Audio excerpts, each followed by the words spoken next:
विशेष म्हणजे हा व्हिडिओ समोर आल्यानंतर, यावर टीका झाल्यानंतर, चौफेर टीका झाल्यानंतर आता हा व्हिडिओ डिलीटही करण्यात आलाय। वळूया पुढल्या बातमीकडे। भाजपचे नेते विजय भांबोरांच्या मुलाला अटक करण्यात आलेली आहे। बूथ हायजॅक प्रकरणी पोलिसांनी ही कारवाई केलेली आहे। गुजरातच्या दाहोदमध्ये मतदानादरम्यान बूथ हायजॅक करण्यात आलेलं होतं। मुलांना सोशल मीडियावर लाईव्ह स्ट्रीमिंगही केलं होतं।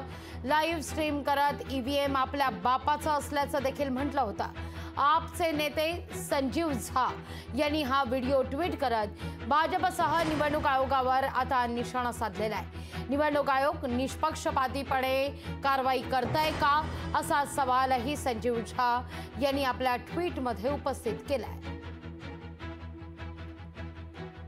गुजरातमध्ये एका भाजपच्या नेत्यांनी ज्या पद्धतीने बूथ आणि ईव्हीएम हॅक करण्याचा प्रयत्न केला आणि त्याचा व्हिडिओ करून टाकला, त्यामुळे मतदान हे भाजपच्या विरोधामध्ये होत असताना ग्राउंडवर स्पष्टपणे दिसत आहे। पण लोक म्हणतो मी, सामान्य लोक जी शंका व्यक्त करत आहेत की हे काही ना काही ईव्हीएम मध्ये घोळ करतील, ईव्हीएम बदलतील, हॅक करतील, अशा पद्धतीनं एखाद्या पक्षानं, सरकारने विश्वास गमावणं, निवडणूक आयोगाने विश्वास गमावणं हे लोकशाहीसाठी घातक आहे। बरोबर, त्याच्यावरती खटला दाखल झाला आहे, त्या व्यक्तीवरती त्यामुळे खटला दाखल झाला आहे, त्यामुळे कायदेप्रमाणे कारवाई होईल।